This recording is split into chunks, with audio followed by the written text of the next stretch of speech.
Boa noite a todos. Sejam muito bem-vindos à Comunidade Espírita Ramatiz. Vamos fazer nossa prece inicial. Puder descruzar os braços, as pernas. Vamos elevar nossos pensamentos a Deus Pai, nosso Criador, a Jesus Cristo, nosso Mestre. Que Ele acolha nossos pensamentos, nossos corações.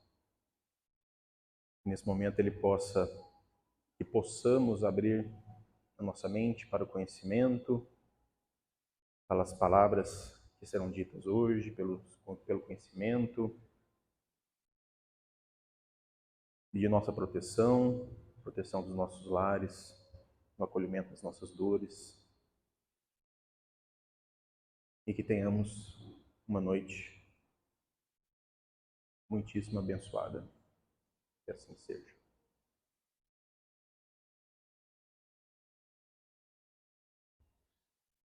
Bom, dando continuidade no estudo do livro Pão Nosso, hoje a gente vai falar sobre o capítulo 111, e o título Granjeai Amigos. Olha que interessante o quão a amizade, a fraternidade nos faz bem. Se a gente for já analisar pelo título, Granjeai, a gente já vê que é uma palavra já no imperativo. E quando Jesus usa o verbo no imperativo, ele está colocando como os imperativos da lei, como se fosse o segmento da lei divina, né? E se a gente for avaliar, fazendo um breve resumo de hoje, como estão as nossas amizades, quão é necessário essa troca de conhecimento entre amigos, a gente identificar as verdadeiras amizades, quem realmente é nossos verdadeiros amigos, é muito importante para o nosso crescimento pessoal, para o nosso autoconhecimento, para o nosso florescer humano. Então, é muito grato termos verdadeiras amizades, né? É muito rico a gente falar, eu tenho um amigo, eu tenho um irmão. E quando é verdadeiro, literalmente a gente sente que é um tesouro da alma, né? É muito forte quando há uma conexão de amizade verdadeira.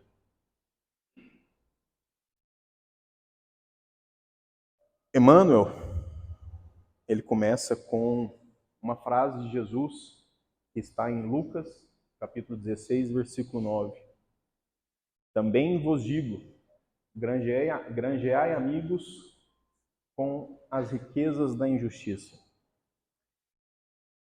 Se a gente for contextualizar essa passagem, a gente encontra a parábola do administrador infiel ou do mordomo infiel, dependendo da tradução literária, né, da tradução bíblica.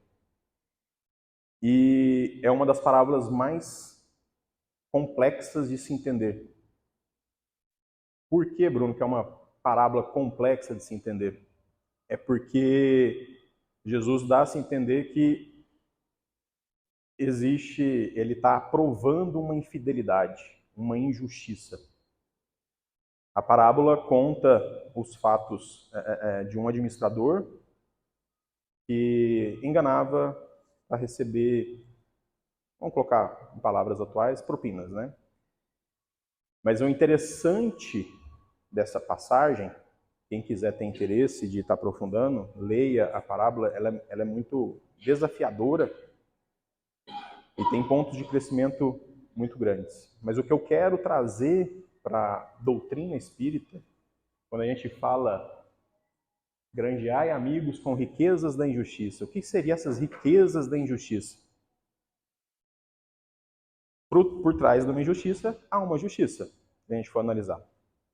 Então, a gente tem que pegar a lei da justiça, amor e caridade, no Livro dos Espíritos, que ele explica justamente o que a gente vem falar hoje, que é a misericórdia.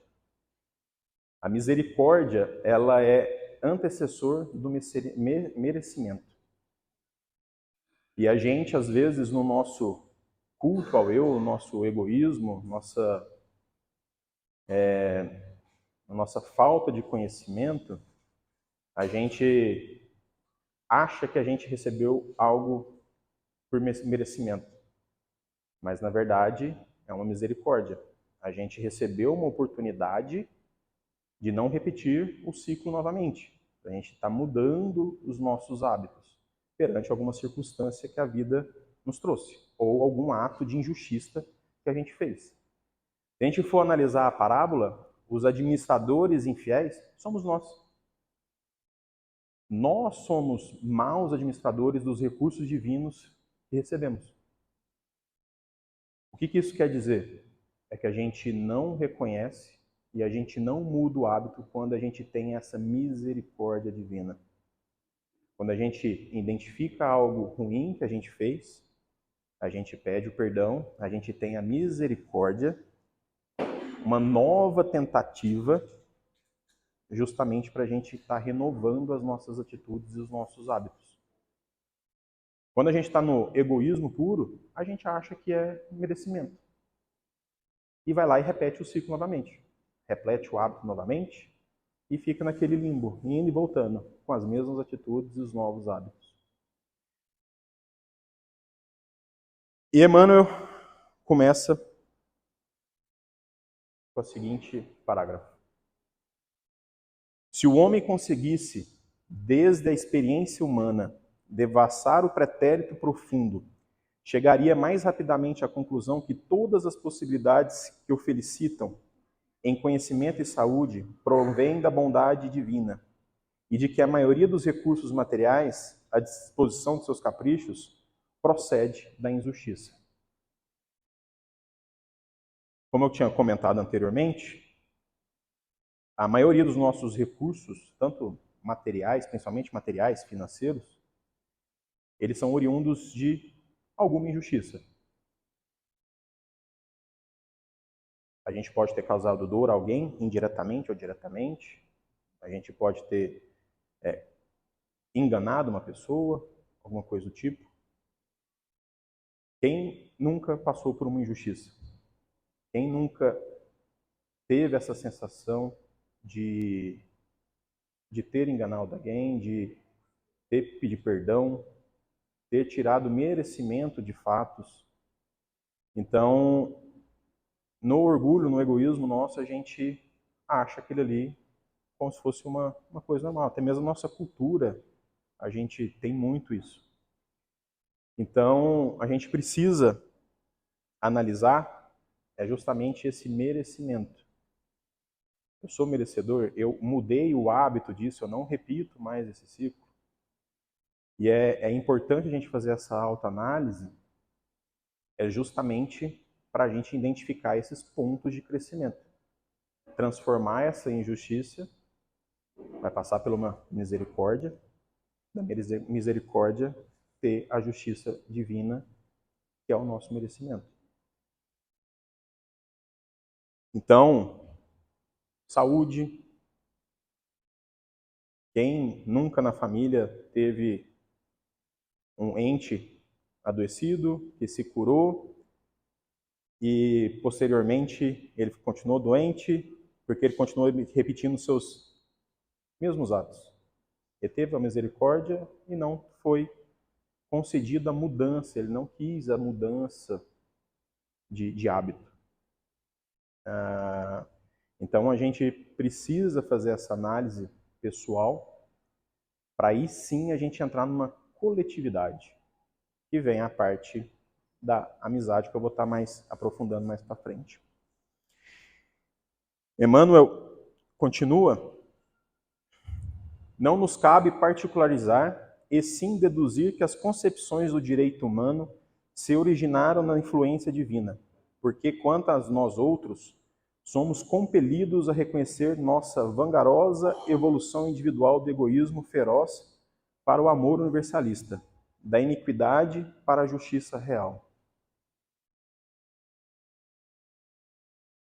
Quando a gente identifica essa injustiça, quando a gente tem esse voto de misericórdia, a misericórdia, se a gente for analisar, ela é um cheque especial.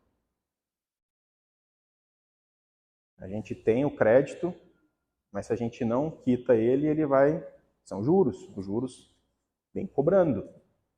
Então, quando a gente tem a misericórdia, a gente começa a olhar para dentro da gente, a gente quebra o egoísmo, a gente quebra o orgulho, e a gente transforma aquilo ali em amor e mudanças de hábitos, que é o que mais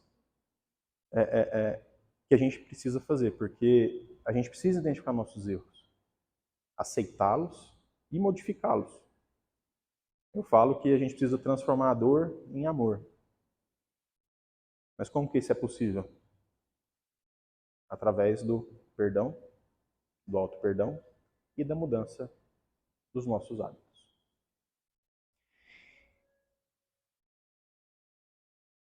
Emmanuel continua. Bastará recordar nesse sentido que quase todos os estados terrestres se levantaram, há séculos, sobre conquistas cruéis. Com exceções, os homens têm sido servos dissipadores que, no momento do ajuste, não se mostram à altura da mordomia.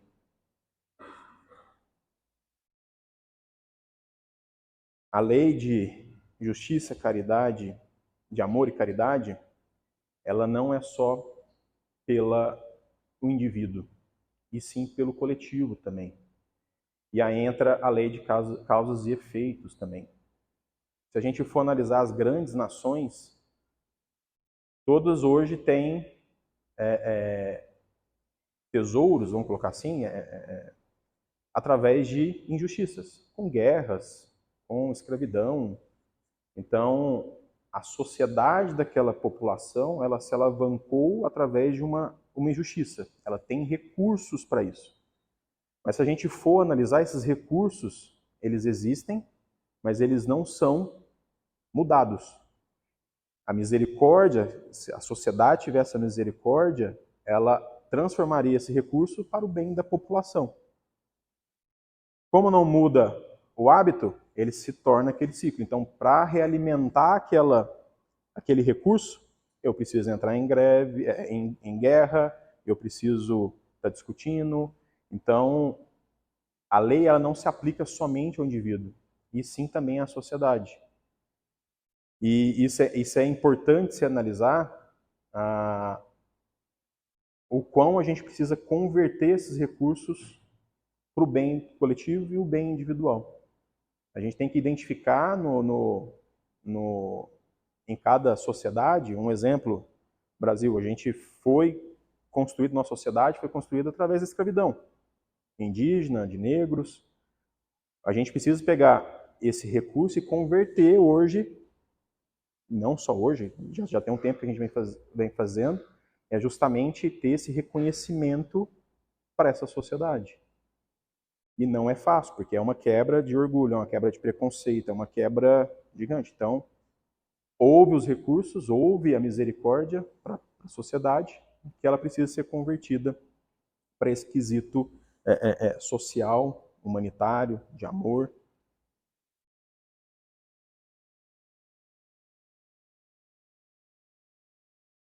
Emmanuel continua. Eis porque Jesus nos legou a parábola do empregado infiel, convidando-nos à fraternidade sincera, para que através dela encontremos o caminho da reabilitação.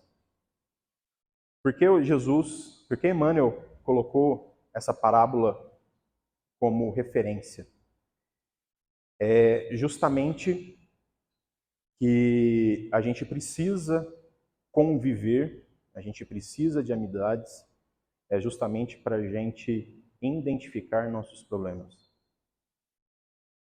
O verdadeiro amigo, o verdadeiro irmão, né, o irmão de alma, ele te ajuda a florescer.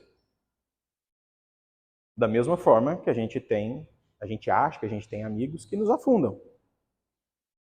A gente tem amizades hoje que, se você for analisar, quem está do meu lado? Essa pessoa está me apagando ou ela está me incendiando? Então, essa libertação do egoísmo individual faz a gente doar amor para o nosso próximo e conseguir identificar a verdadeira amizade. Ela vem, é uma coisa de dentro para fora que é notório. Da mesma forma que você pode florescer uma pessoa e aquela pessoa não reconhecer, seguir outro rumo, mas eu fiz meu papel. Eu consegui ser um verdadeiro amigo, recebi uma parte. Hoje a gente for analisar, todos aqui têm amigos que não se veem há anos, mas quando se encontram, parece que viu ontem, né? É justamente essa conexão. Mesmo a amizade, ela não tem distância. Então, é onde a gente precisa avaliar realmente quem está do nosso lado, quem nos floresce, quem, quando eu estou num buraco, realmente alguém que vai me estender a mão para estar me ajudando, e está florescendo isso no amor. A verdadeira amizade, ela é um amor sincero. É uma troca de experiência, é uma troca de amor, é uma troca de afeto. Então, a amizade, ela é muito importante para a gente. E hoje, se a gente analisar, tem muitas pessoas que se julgam antissocial, que não gostam de amizade, não tem convívio, não tem... É justamente porque está preso no egoísmo. Uma pessoa que não consegue pedir ajuda, é uma pessoa que não consegue florescer, é uma pessoa que consegue receber. Então, tem um termo bíblico que eu gosto de usar bastante, que é o jugo desigual. Ele não é só para relacionamentos afetivos, mas também para qualquer situação da nossa vida que se envolva pessoas. O jugo desigual, não adianta nada eu estar com uma pessoa que não me agrega, não está no mesmo caminho que eu. Eu quero ir para frente, a pessoa quer ir para trás. Então a gente precisa analisar, e se a gente for avaliar isso, ele é o que onde tem atritos nos relacionamentos. Eu falo que a gente tem que estar com pessoas com a mesma mentalidade que a gente. O que é a mesma mentalidade? Eu tenho o mesmo propósito, porém eu tenho um pensamento diferente, que é onde a gente cresce. Quando eu estou com uma pessoa que tem a mesma mentalidade que eu, a gente troca as experiências de pensamentos diferentes. Então, um agrega para o outro. Isso não só no individual, como no coletivo também. Se a gente for analisar em empresas, em grupos de amigos. Então, quem que está no jugo igual a você? Para você conseguir florescer e você poder contar com essa pessoa num futuro breve ou num futuro mais distante.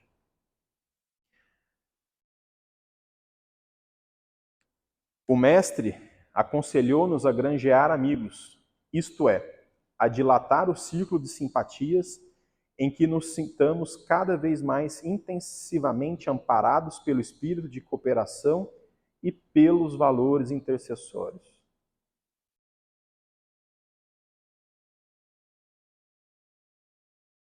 A gente, durante a vida, a gente teve amizades que sugaram a gente. Literalmente. A gente se sentiu desmerecedor, a gente doou mais que recebeu.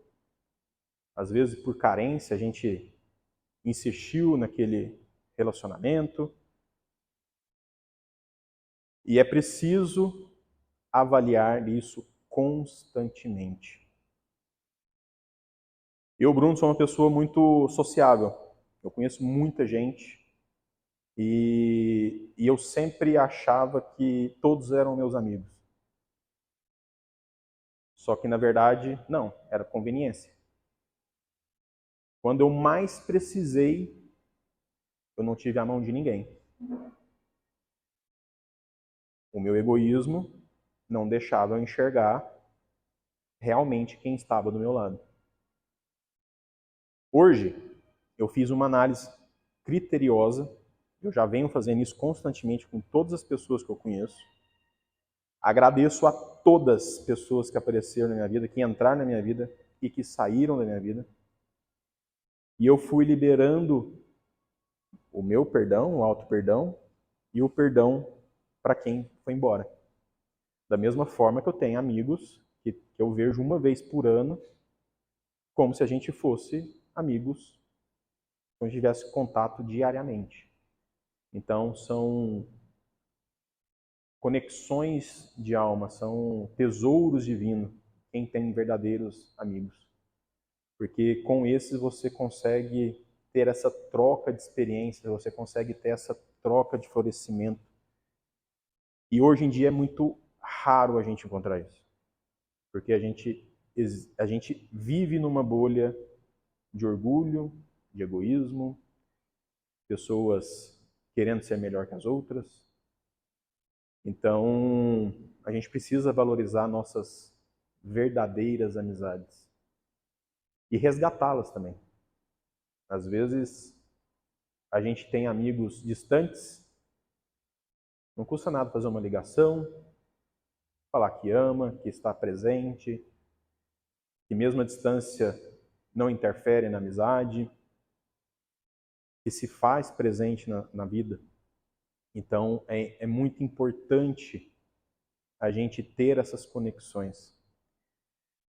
Se a gente for analisar biblicamente isso, Jesus na última ceia, na Santa Ceia, ele vira para todos os discípulos e fala: hoje vocês não são mais meus servos, e sim meus amigos.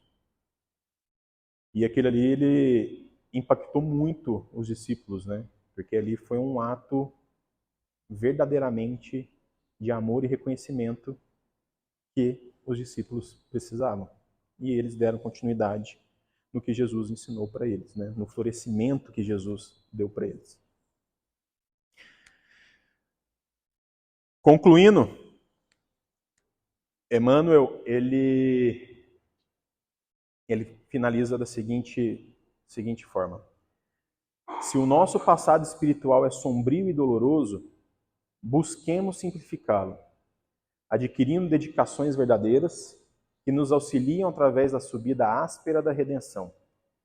Se não temos hoje determinadas ligações com as riquezas da injustiça, tivemos-las ontem. E faz ser imprescindível aproveitar o tempo para o nosso reajustamento individual perante a justiça divina.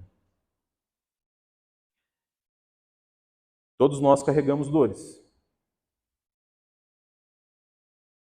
De toda a vida, desde nossa infância, adolescência, fase adulta.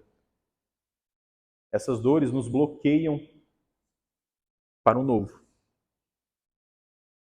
Muitas pessoas vivem no passado, angustiadas, não conseguem liberar o perdão, não conseguem aceitar o fato que aconteceu no passado e fica remoendo a situação no presente.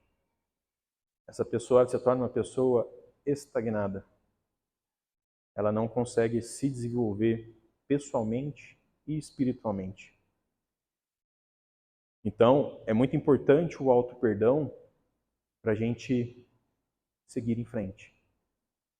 A gente precisa nos perdoar e liberar perdão também, para a gente se libertar dessa injustiça, para assim a gente ter um voto de misericórdia, um voto de renovação de atitudes e não permitir que aquilo ali se repita novamente. Então, se a gente for avaliar e analisar o quão é importante analisar as injustiças, justamente para a gente identificar nosso voto de misericórdia, a gente mudar as nossas atitudes, como ser humano e como cidadão de uma sociedade, e florescer. Literalmente se tornar humildes. A humildade na tradução, na formação literária dela, ela vem de humus e sociedade, humildade. Então, uma pessoa humilde, ela consegue florescer e umificar quem está em sua volta. Ela se umifica, se floresce e ela consegue florescer a pessoa que está em sua volta. Por isso é importantíssimo conviver em sociedade. A gente só consegue identificar nossas dores através de uma outra pessoa. O que incomoda na gente em uma pessoa, está na gente. Então, é simplesmente fantástico quando a gente consegue identificar isso e mudar nossas atitudes. A outra pessoa não vai mudar pelo seu julgamento, mas você precisa mudar os seus justamente para que aquela dor não te cutucar toda vez que a situação retoma. Bom, é um texto muito interessante. Aconselho vocês a estarem lendo a parábola do administrador infiel. Ela é muito interessante de ser lida, justamente para essa compreensão da misericórdia e tirar suas conclusões com o que Jesus fez na parábola, né? Eu sempre trago nas minhas palestras duas passagens bíblicas e gosto de comentá-las. Eu trouxe Provérbios, capítulo 17, versículo 17. O amigo é sempre leal, e um irmão nasce na hora da dificuldade. Olha que forte isso, né? Literalmente, quando você está em dificuldade, o seu verdadeiro amigo, ele te estende a mão, e a partir daquele momento ele se torna um irmão para você. Um irmão ou uma irmã. Todos nós já tivemos isso. A gente tem esse reconhecimento até hoje por essa pessoa.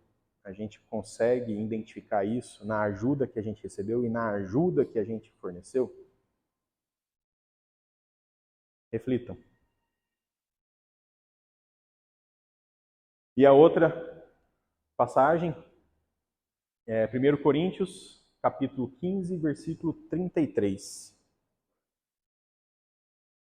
Não se deixe enganar. As más companhias corrompem os bons costumes.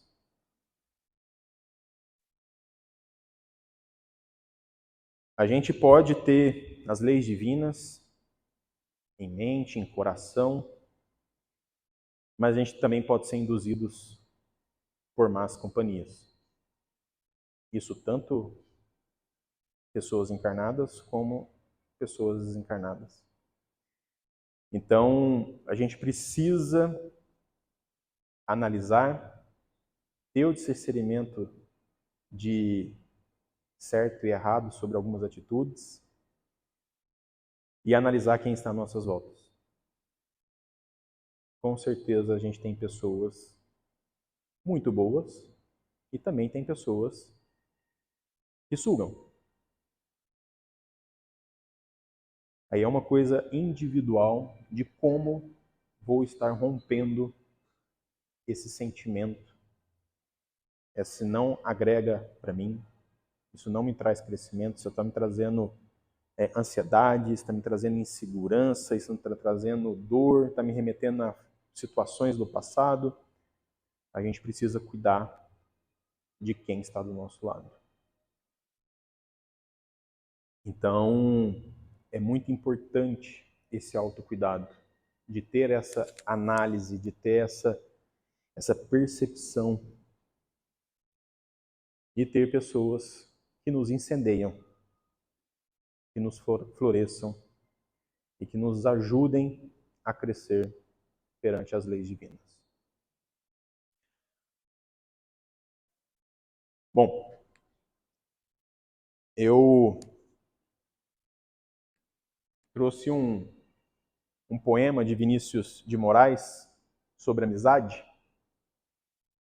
que eu acho que vai poder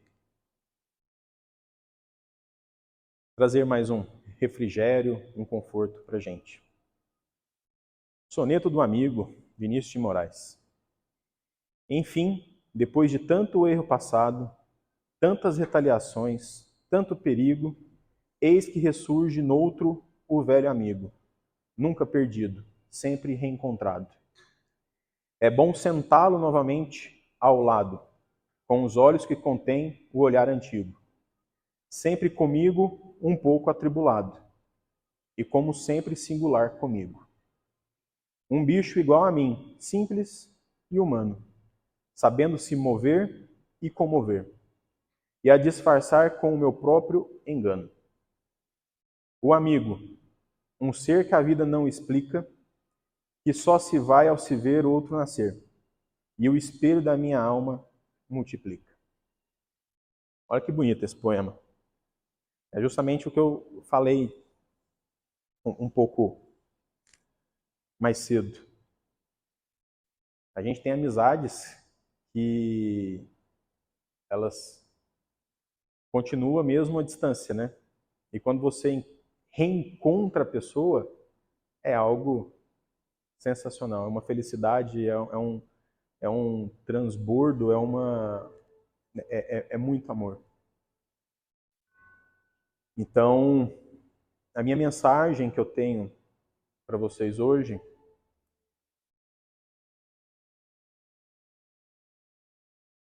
fortaleça suas amizades, suas verdadeiras amizades. E se você tem um amigo que você se identificou com essa palestra, com as palavras, e que você não tem contato mais, busque-o, resgate, perdoe. Em algum momento da sua vida foi muito importante para você e ainda é importante para você. É o momento da gente analisar o nosso perdão, a injustiça que às vezes a gente cometeu e reverter isso através da misericórdia em amor, em compaixão, em gratidão. Bom, vamos para a segunda etapa da nossa noite. E nesse momento, vamos fechar nossos olhos, vamos nos imaginar nesse belíssimo pôr do sol, sentado nessa areia, recebendo todas as bênçãos, as curas, nesse momento que os médiuns estarão passando.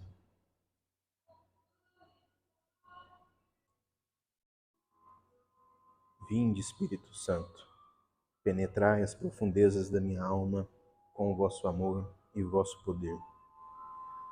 Arrancai as raízes mais profundas e ocultas da dor e do pecado que estão enterradas em mim. Lavai no precioso sangue de Jesus e aniquilai definitivamente toda a ansiedade que trago em mim, toda amargura, angústia, sofrimento interior, desgaste emocional, infelicidade, tristeza, ira, desespero, inveja, ódio e vingança. Sentimentos de culpa e de autoacusação, desejo de morte e de fuga de mim mesmo. Toda opressão do maligno na minha alma, o meu corpo todo incidia que ele coloca em minha mente.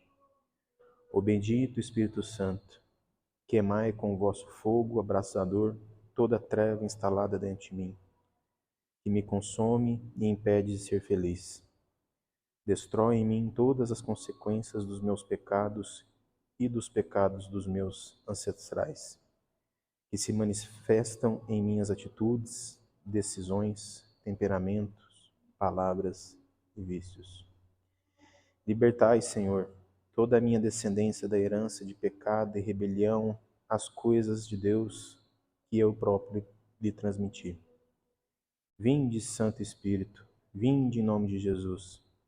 Lavai-me no sangue precioso de Jesus, purificai todo o meu ser, quebrai toda a dureza do meu coração, destrói todas as barreiras de ressentimento, mágoa, rancor, egoísmo, maldade, orgulho, soberba, intolerância, preconceitos, incredulidade que existem em mim. E no poder de Jesus Cristo ressuscitado, libertai-me, Senhor. Curai-me, Senhor. Tende piedade de mim, Senhor.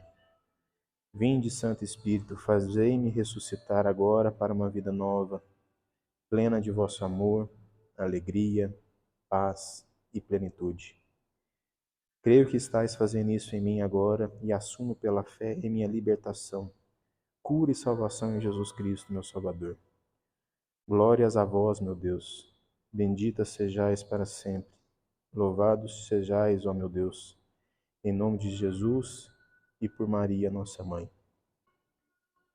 Vamos movimentando nossas mãos, sentindo nossos pés nas mãos, voltando aqui para o salão, respirando profundamente. Para finalizar, vamos fazer a oração que o Pai nos ensinou. Pai nosso que estais nos céus, santificado seja o vosso nome. Venha a nós o vosso reino. Seja feita a vossa vontade, assim na terra como nos céus. O pão nosso de cada dia nos dai hoje. Perdoai as nossas ofensas, assim como nós perdoamos a quem nos tem ofendido. E não os deixeis cair em tentação, mas livrai-nos do mal. Toda honra e toda glória a ti, Senhor, que assim seja.